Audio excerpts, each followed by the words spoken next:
The pandemic has paved the way for opening new doors.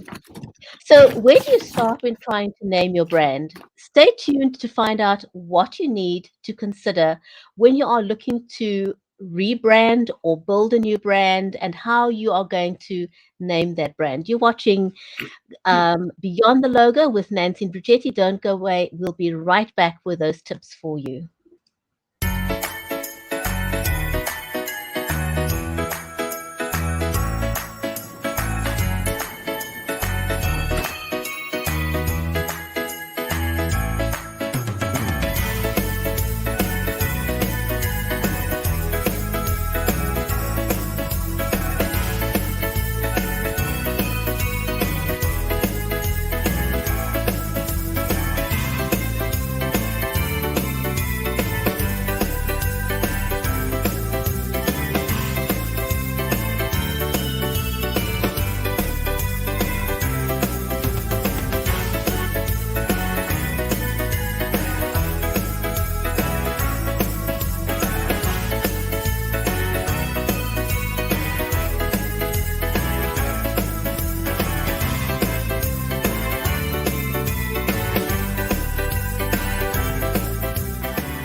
Going live on video makes you visible, and so the next time someone needs goods or products or a service, they're more likely to go to someone they've come to know, like, and trust. So go live on video and get people to know, like, and trust you.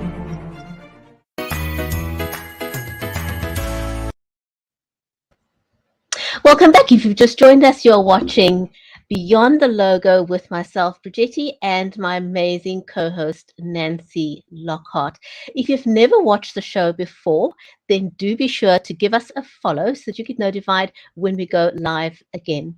Our stream, as always, is made possible by StreamYard, Lockhart Marketing, and Be Live Media. It is an audience-centric show, so whether you are watching us, if you are watching us live, like in right now, you can let us know, and we'll be checking for your comments. If you're watching us over on Facebook, on YouTube, on LinkedIn, on Twitter, on Twitch, also over on Amazon Live, on Twitter, a very warm welcome to you. And if you are catching the replay of the show, then welcome to you too, and do get to watch the entire show. What we do on the show is help you level up on your marketing. Since a lot of marketing these days revolves around video, as always, when we start the show, we give you just a couple of tips to help you level up on your online marketing, because that is the one thing prior or post-pandemic that is here to stay. So one of the things that you will definitely want to look at is the quality of your camera. Thankfully, a lot of the mobile cameras is hard to beat. So don't be afraid to go live with your camera. However, if you do go live with your camera, here's a quick thing. If you go live on one of the platforms like TikTok or Instagram, you more than likely will be holding your phone in portrait mode, and that's correct because it will use the entire screen real estate. However, if you are going live on any of the other platforms like on Facebook Live or on Amazon Live or on LinkedIn or on YouTube, you want to just switch your camera up and turn it into landscape mode, and that'll get rid of the black lines. If you ever why you see those horrible black lines on those platforms, it's because the phone is in the wrong mode. Great thing about it is if you turn your phone into landscape mode like that, and you're traveling, you on the go, and you've got no access to proper lighting, you can take your phone. Here's a quick hack. Just literally stick your phone, use some tack or some tape or something, and just put your phone onto the window in front of you, because that'll ensure that you're getting front-facing light. That's a real quick win. But if you do have a tripod, and I mean, there are just, oh my goodness, I've got a stack of them here. You know, any tripod, literally, you can take your pick. I mean, it's, you know, there's just no lack of tripods. And if you're over on Amazon Live and you want to check out what I've got available there for you, take your pick. If you're on the move and showing people behind the scenes of your company. And here's a quick tip. People love seeing behind the scenes. If you've got a process you want to show off your marketing team and how they do stuff and how they figure things out, do a walkabout. Use like the DJI Osmo, put your phone in there, it'll be stable, and give people a quick look behind the scenes of what you're doing. It shows the human side of your brand and it endears people to you. It's all part of the branding exercise, is showing your human side. And then, of course, as far as people being able to hear you, now people will sometimes forgive you if your visuals aren't 100% on point. We'd love to, we'd like that to happen, but sometimes life happens, it's not perfect. But people will tune out if they can't hear you well. And again, if you are watching over on Amazon Live, you will see I've got a whole bunch of suggestions for you. You can literally take your pick when it comes to microphones. I love the Rode. Um, but there are so many ways in which you can level up the way people can hear you. And if all else fails, just plug in your microphone. And this is my favorite one of the lot. Again, there's a huge selection. You can literally take your pick. Um, and you can even talk about branding. For some people, now I don't like the headset look myself. It's not for me, it's not my thing. But for some people, that's on brand, wearing a headset. So whatever works for you, whatever works for your brand, do that and it'll endear people to you. Now, to get on with the show, how to name your brand. I'm going to be joined by amazing friend and co-host Nancy Lockhart. She's the founder of Lockhart Marketing. She's also a #1 best-selling author. And Nancy's worked with some of the most iconic brands. She's worked with Target, Kaiser Permanente, Medtronic. She's got years and years of experience, and she leverages that expertise to help successful men and women in business market themselves. She teaches them how to become profitable, successful, and purpose-driven. And go and check out her book, Invisible No More, Invincible Forevermore, talking about resiliency of women. Nancy's also the executive advisor of the University of California, Santa Barbara Customer Experience Program. And so without any further ado, let me welcome Nancy. How are you, my friend? Hi, Bridgetti. It's nice to see you. You look beautiful, and thank you so much for that lovely introduction. I have to say, though, I had one. I had a comment on the headphones. I was just visiting my daughter in college, and she wears her headphones all the time. So I guess that's part of her brand. I'm learning from you too. Yes, isn't it wonderful that we can do things, or we can get to do things that is totally on brand for us. And as I said, it's not for me, but for some people, it really just is part of their brand to do that, and it's wonderful that it works for them. So whatever works for you, and is fantastic. And I'm looking Yes. forward to us diving into our conversation today, Yes. about how you name your brand. I mean, there's just so many things that we can or should consider when naming your brand. Absolutely. Yeah. Well, when you think about naming your brand, it's the first thing that people see or connect you with. And over the life of your organization and the work that you do that's associated with that brand, it is associated with that name. And so while sometimes it can be it can be a reflection of, your personal, what your preferences are. It's always important, and we talk about it all the time, the importance of being strategic and making sure you're talking to your target market and that it's resonating the things that you want them to know about you. So today we're going to go through the process and then some of the different opportunities for names that you can explore and see what fits and works right for your business and your offering. Absolutely, absolutely. Oh my goodness! Now, we normally show our presentation on this on camera, and I seem Mhm. to have a bit of a technical glitch here of getting it to work. So shall we just dive in the meantime, Let's dive and right we'll in. dive in, and if I can get it to work, we'll get it to work. So where do we Perfect. start when we consider naming our brand? What is the first thing that we need to look at? Well, I think just to remind everyone that there's a little statistic that 48% of customers report that they are more likely to become loyal to a brand during their first purchase or experience. So I just think that's important to kind of highlight the importance of one of the first things that they do is see your brand in the brand name. And if they can connect with that on an emotional level, then it becomes very, very important. Just kind of reiterating what I initially said. You want to be able to create a clear differentiation from your competitors and your competitors' offering as well. So that name is going to be the first touch point that you have. So just reiterating the importance of having a really solid name is what I wanted to just bring forward. But as far as the naming process, there is a way that you need to kind of set up in order to get your name, strategically thought through. And the first thing you want to do is really kind of go broad and think about what industry are you in, and what product or service do you offer. Again, who is your target market? Who is this going to provide benefit for? And then what problem does your business solve for that target market? How are you going to best benefit your audience? And then make sure that whatever your values are for your business, that your name is going to be something that pays off those values, that helps to represent you in all of the ways, emotional and functional ways, that you are bringing your product or service to life. So that would be the first thing that we want to lay out and kind of go, okay. The next thing we do is brainstorm, which I think is something that people, they tend to go right into brainstorming.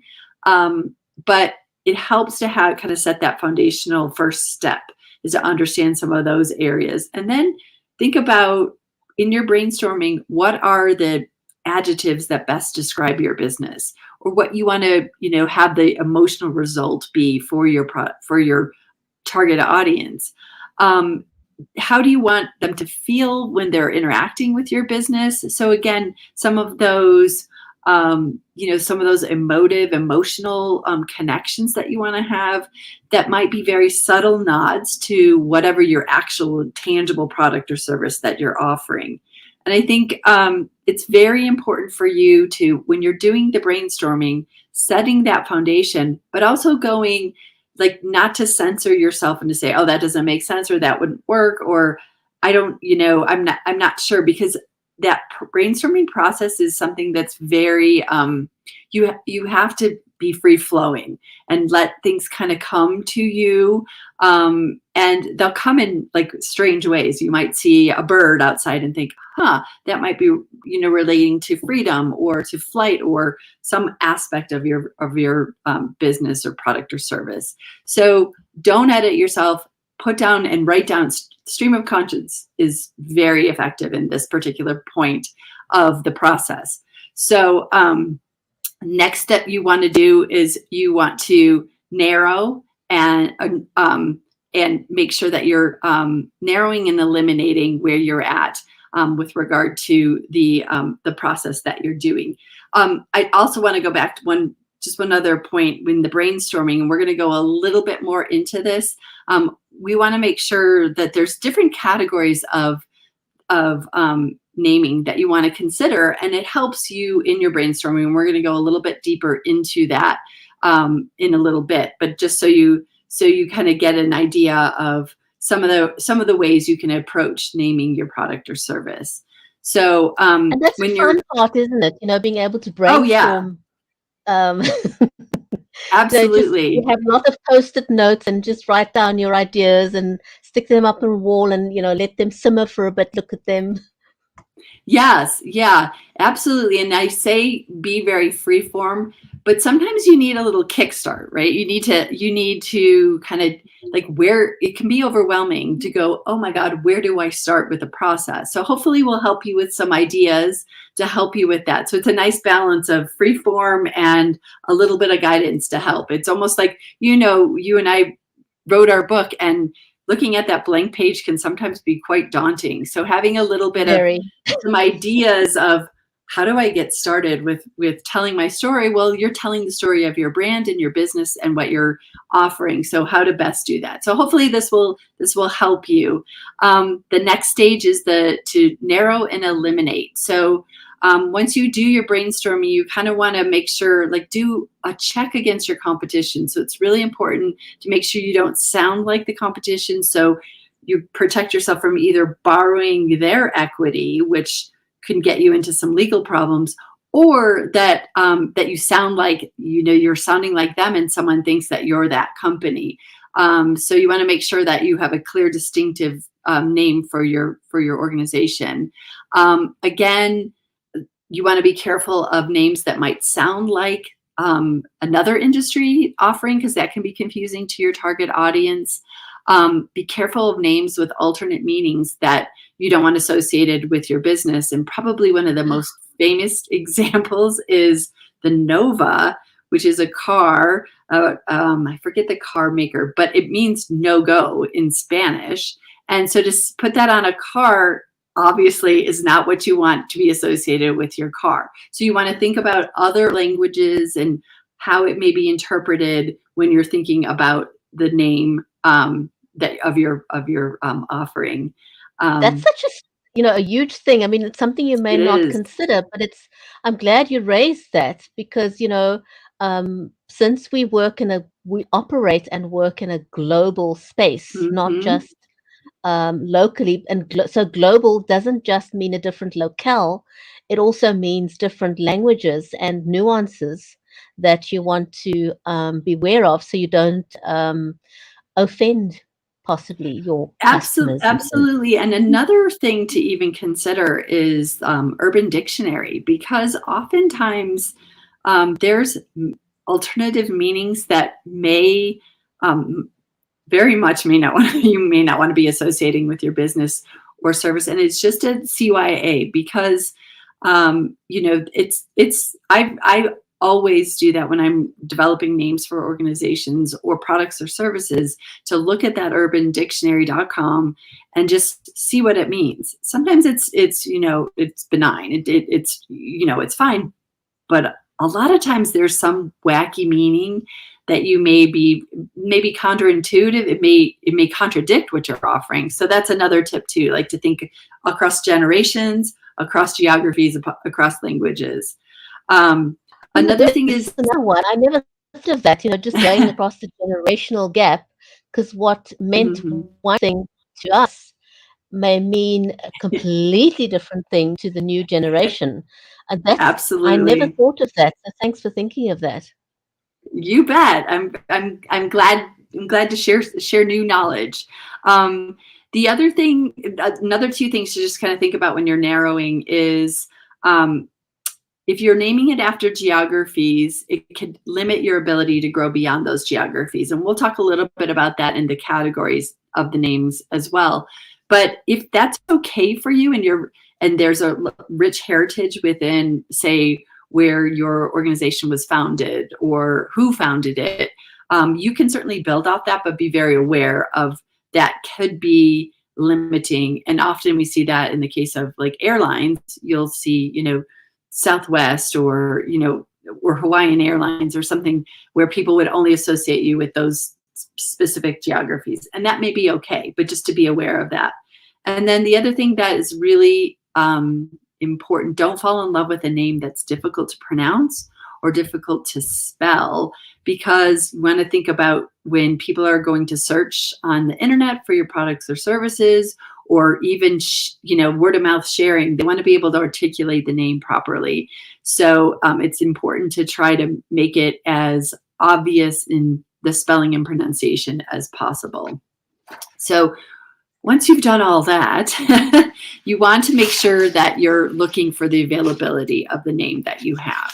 So that's super important, especially from a legal perspective. Like I had mentioned before, you don't want to be receive a cease and desist if you're using a trademark name from somebody else. And go ahead. I'm sorry. I was just listening to you. I was thinking, one of the other minefields that people often walk into when naming their brand is not checking to see whether that name that you want is available across all social media channels. Absolutely. Yep. Absolutely. And you can do that fairly easily and for free. In the United States, there's it's called TESS. It's the Trademark Office, uspto.gov. And you can just put in a term and it'll say if it's registered, if it's federally registered in the United States. There's other, or, throughout the whatever country that you're in, you can just look up trademark search and see what's available in your geographies. And again, if you are looking to go to build your product or service from, not just a country restriction, you definitely want to make sure that those are available. If they're not available, sometimes they're taken, but they're in different industries. And if it's an industry that's very different from your own, then you are probably okay to use it. But you also want to think of what other industries that name may be associated with, and if that's something that you would want to, to have any kind of in any way misinterpreted as associated with your brand. So yeah, it's very important. Oftentimes what happens, people fall in love with a name and it has, without going through some of these steps to really determine whether or not it's something that they can legally use. So you want to make sure and do that. The last thing that I would say is to kind of do some testing with your target audiences to see how they're responding. You can do that as simply as, doing a quick survey of some of your current customers or potential customers. It doesn't have to be a fancy research project. There are things called A/B testing, where you have two different concepts and you can say, which one do you like better? What does it mean? How are they different? There's a lot of different ways that you can test your name without spending a lot of money, but it also will help you get out of your head and kind of see what someone else's perspective, what they're thinking about with regard to your name.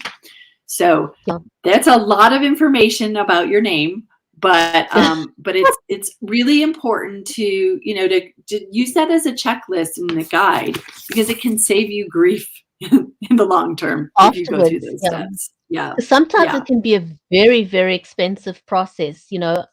Yes. Once you've invested in something and you've committed to that name, and you discover that there are incongruencies after the fact, it can make it a very, very, very expensive process to fix. So I think we can't say enough how important it is to do all your fact checking and take the time to make sure you've got all your ducks in a row, as they say, before you commit to a name.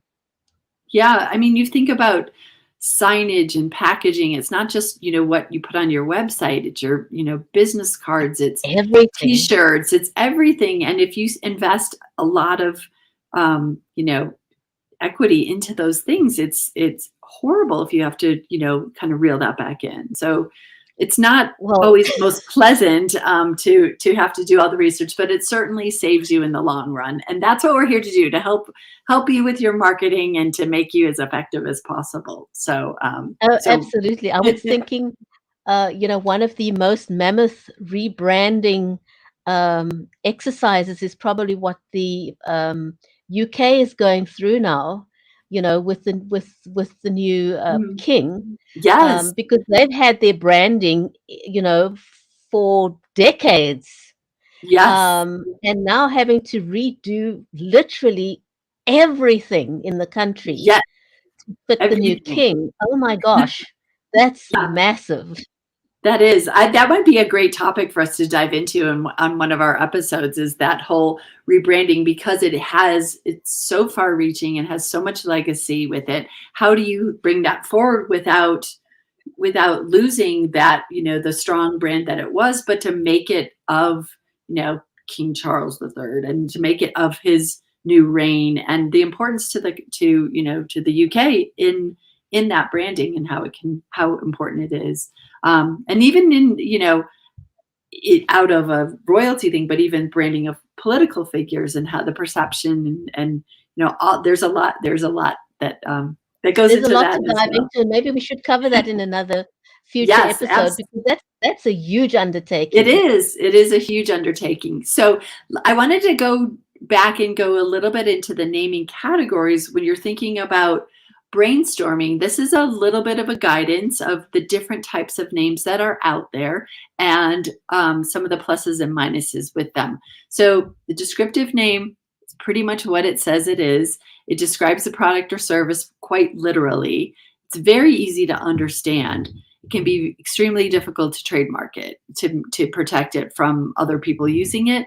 Oftentimes what you find is that you'll get a name, if it's too generic or too descriptive, you won't be able to trademark it. And that's on the plus side, you can use it, but on the downside is that anyone else could use it as well.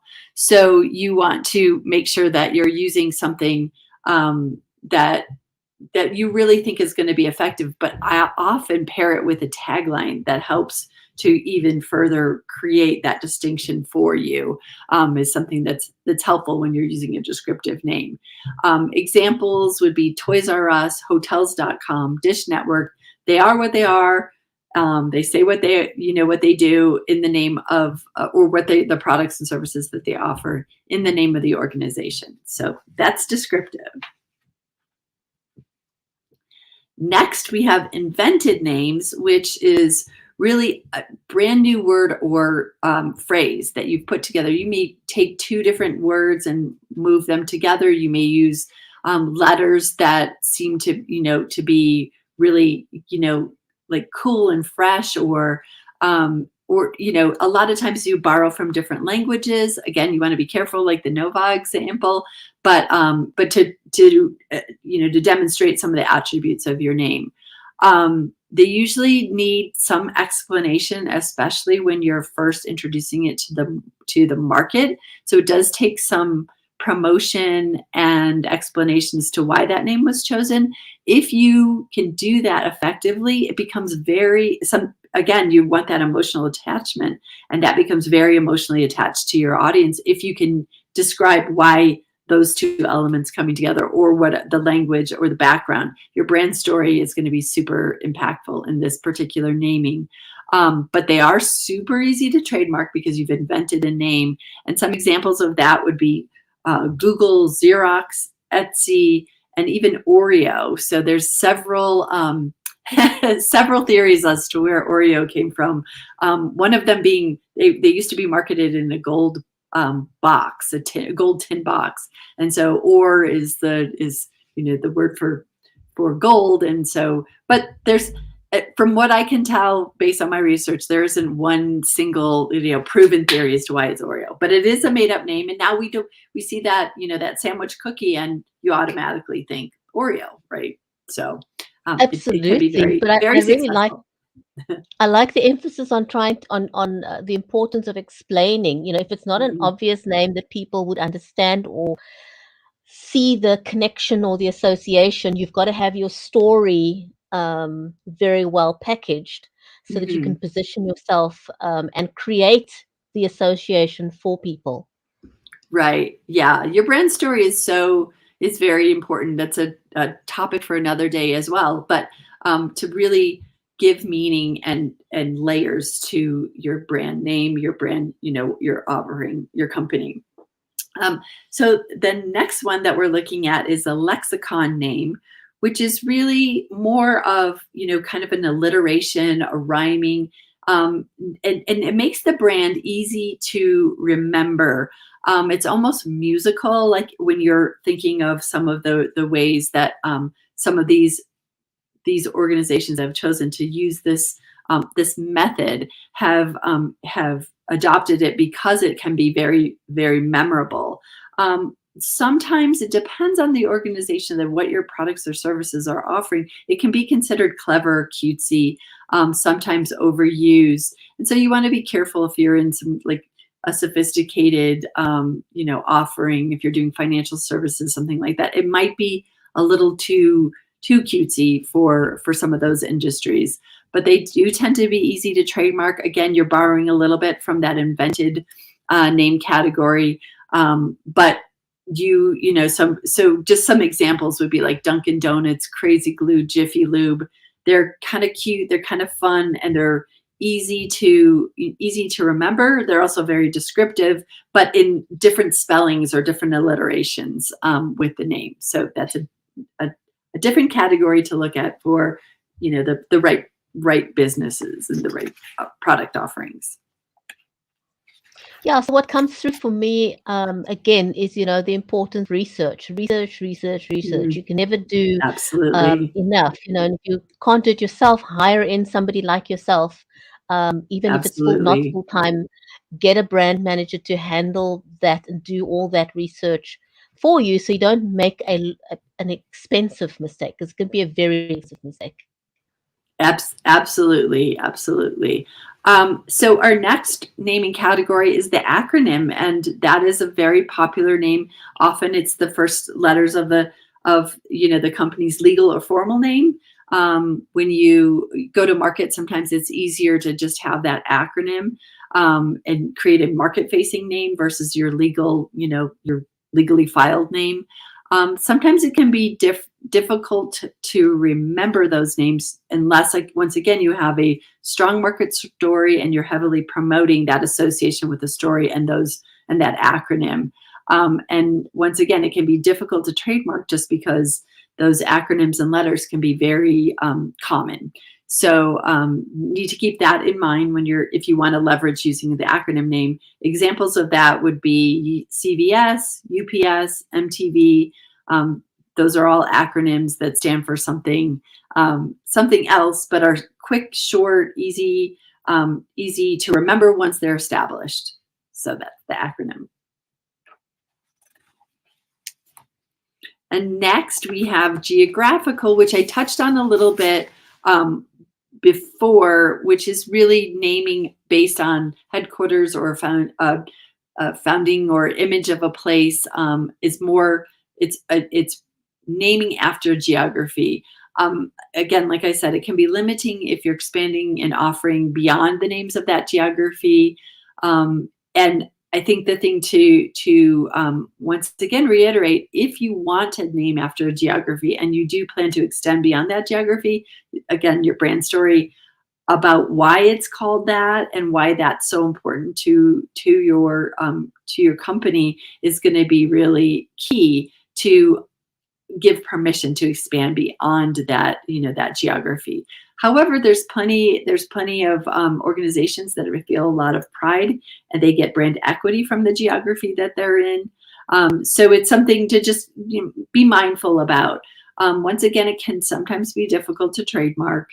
And you have to remember that all of the associations with that particular geography currently, in the past and in the future, will be associated with your brand. So you don't have as much control over that geographical naming category.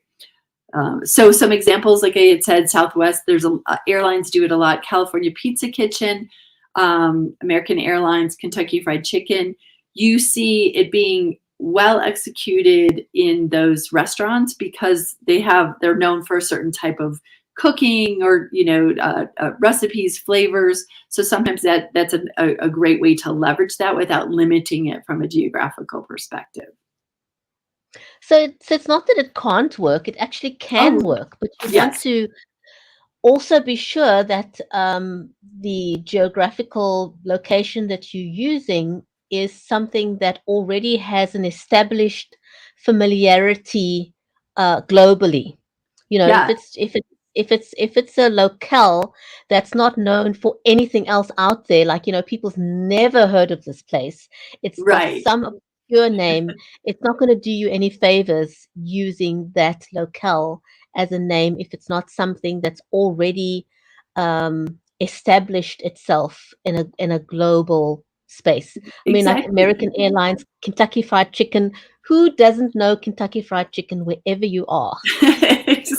Exactly. You And, know, I'm very fortunate because today I'm coming to you from Vail, Colorado. And there's, you think of Vail, you think of skiing, and that worldwide, that could be a name that could be leveraged now a lot, but a lot of competitors could be leveraging that from skiing and binding and, snowboarding or so it's interesting. You really want to make sure if you're working with a geography that you're being mindful of your competition and what that geography stands for. But it can be done if it's done properly and you're strategic about it.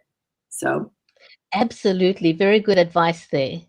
yes, absolutely. So the next one is the founder naming categories, which I named my business Lockhart Marketing after myself and my dad. Really, it's about my dad, but it really is named after a founder, an inventor, and some iconic figure that is closely associated with your brand. It's easy to remember if you're familiar with the person. Once again, the story behind it can be super effective. My last name tends to be really nice because it does pay off some of the attributes of what I like to offer for my clients. Unlocking the heart of your business, it borrows from my name. Oftentimes founder names are not that. I got lucky in the naming department, I have to say. But if you want to establish it around that founder and there's a story behind it, that it can be really effective. So I think it's usually fairly easy to trademark as long as your name isn't too common. And some examples are Toyota, Ford, Gucci, and and I think in every one of those examples, there's been Hollywood movies made about the story behind those brands. So it's interesting. It's interesting if you have a really kind of triumph story that comes forward, or history impacting story that's associated with the name. I haven't quite gotten there with Lockhart Marketing yet, but I intend to. I'm going to make history with Lockhart Marketing, or I hope to. You've got to start somewhere, right? And That's right. and you made a start. Everybody starts somewhere. I love that expression Absolutely. of everything has a chapter one. I love that too. You can't write a book unless you have a chapter one. So you've got to start somewhere. That's right. I love that. Thank you, Bridgetti. That's good for me to keep in mind. And I'm just going to keep saying, I'm still writing my chapter one, but we're getting there. So, and the final category that we're going to talk about is evocative. So evocative is really something where you want to tap into the emotive, the experience that you want your brand to be providing for your product or service. So being able to kind of tap into that, like if there's legend or story that already exists that you want to borrow from that has those attributes of your brand, you want to make it easily remembered. Again, if you're going to do this evocative thing, your brand story is so important because then people can connect the dots and just say, oh, this is called Nike because of the Greek god Nike and performance and athleticism. You can start to make that connection. If you aren't able to easily make that connection, it can be difficult for people to understand the name or to understand the origin of the name. If you can nail it, if you can make that connection really strongly, then people it's almost impossible to get them to be separated from the emotive connection that you're wanting to make with your audience. Trademark can be difficult. It depends on how evocative the name is. And, when there's a great evocative name that has some great attributes, oftentimes it is taken. So that can make it difficult to secure that trademark for the name. So that's something to keep in mind as well. And like I mentioned, Nike is an example of an evocative name. Amazon. If you look at the Amazon logo, there's a smile that's underneath the word Amazon, and it actually means that it's an arrow that goes from A to Z, meaning the Amazon is the largest rainforest. It's huge. So is the company. It's huge from A to Z. You get what you need. from that organization. And then It's got a sharp. very interesting brand story, right? It does. I It was definitely reading up on does. their brand story one day and how it came about, and the design of the logo, because it did change a little bit, and why they changed it, and how that became very on brand for them. It's interesting digging into brand story to Right. find out how they came to that. It's never by so your logo, your branding should never be an accident. It shouldn't be Um, arbitrary. Definitely yes, should not be there should be a arbitrary. lot of thought that goes into it, and you should be able to explain why you chose that particular logo, or why you chose that to be your brand story, because we all have lots and lots of stories, but your brand story is something very, very, very specific and niche Yeah. to your company. Yes, absolutely. Yeah, I mean, it is so important. And we obviously have many more things that we can discuss at Beyond the Logo, because we've raised a few topics today that I think are really important and interesting, and and fun to learn more about it, and then translate that into what your business is doing, and how you can leverage some of that past learning to bring forward and make your company as successful as it can be. um, just in closing, I think that the key takeaways here are, it's really important to understand the naming process is subjective, and so building your story, building the support around that, helps to create that likability and understanding of what your name is. But when you're coming up with a name, you have your own personal bias, experience, history to bring that you're bringing forward. So it is really helpful to have some other points of view to weigh in on it. Um, I say this almost every time that we have a show. It's your name needs to be relevant to your target market. Who are you providing products or services for? And make sure that resonates in the right way with your target market. You names, we think about names, and oftentimes it's like, you want to hit on something that just goes boom, that's it. But names have to be developed over time, reinforced, enhanced with your customer's experience, but also with your brand support, the stories, your every part of your brand, your logo, your colors, your font, how you advertise, who represents your company. All of that is going to help to build dimension to the name of your company.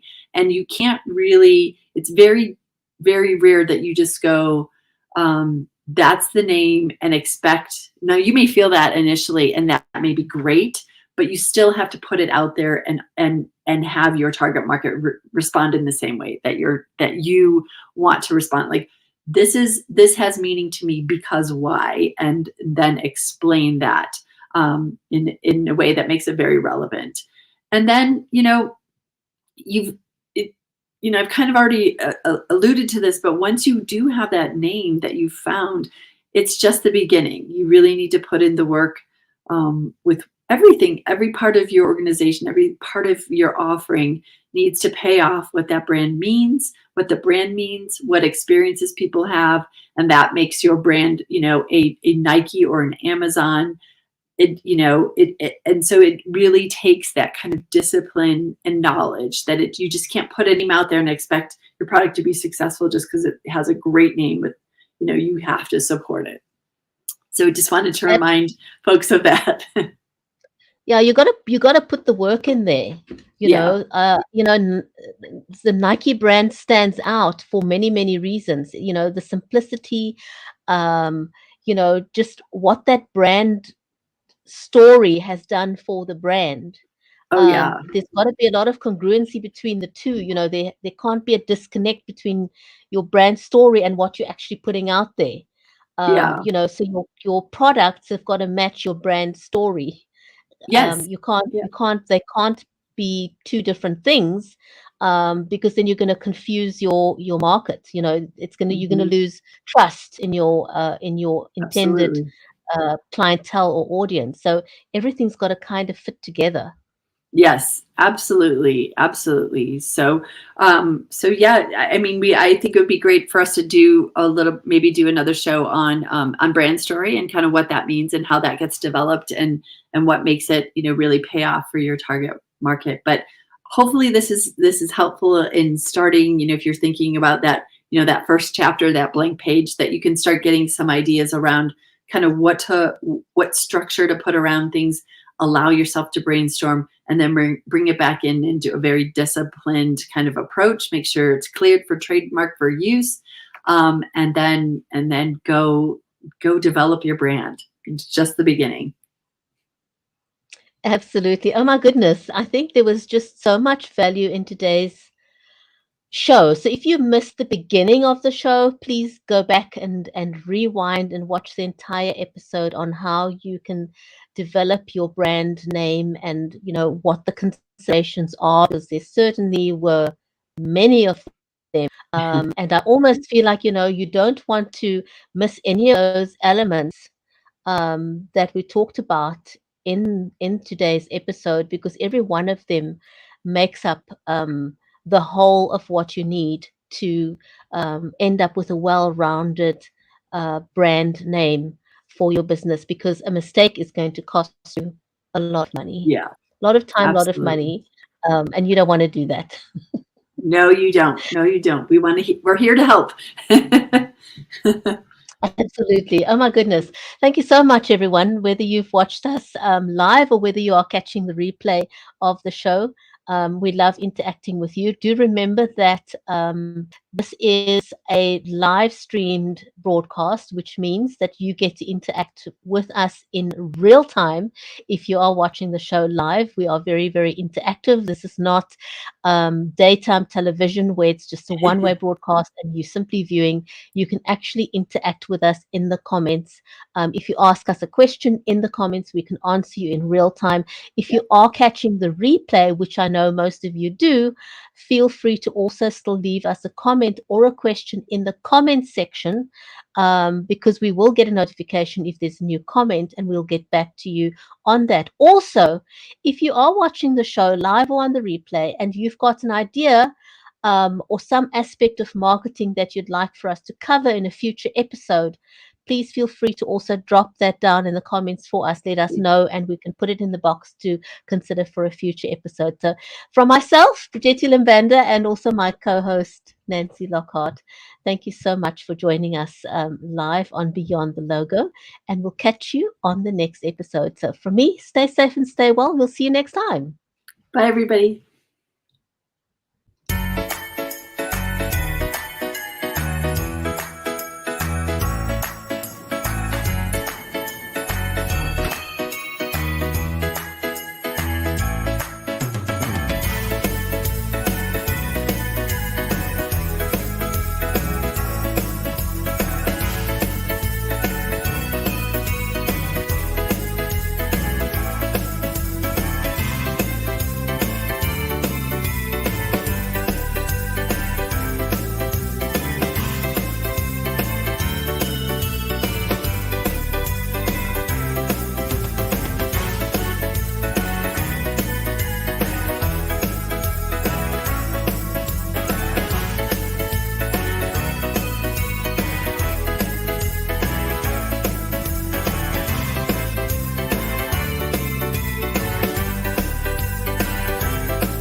Going live on video makes you visible, and so the next time someone needs goods or products or a service, they're more likely to go to someone they've come to know, like, and trust. So go live on video and get people to know, like, and trust you.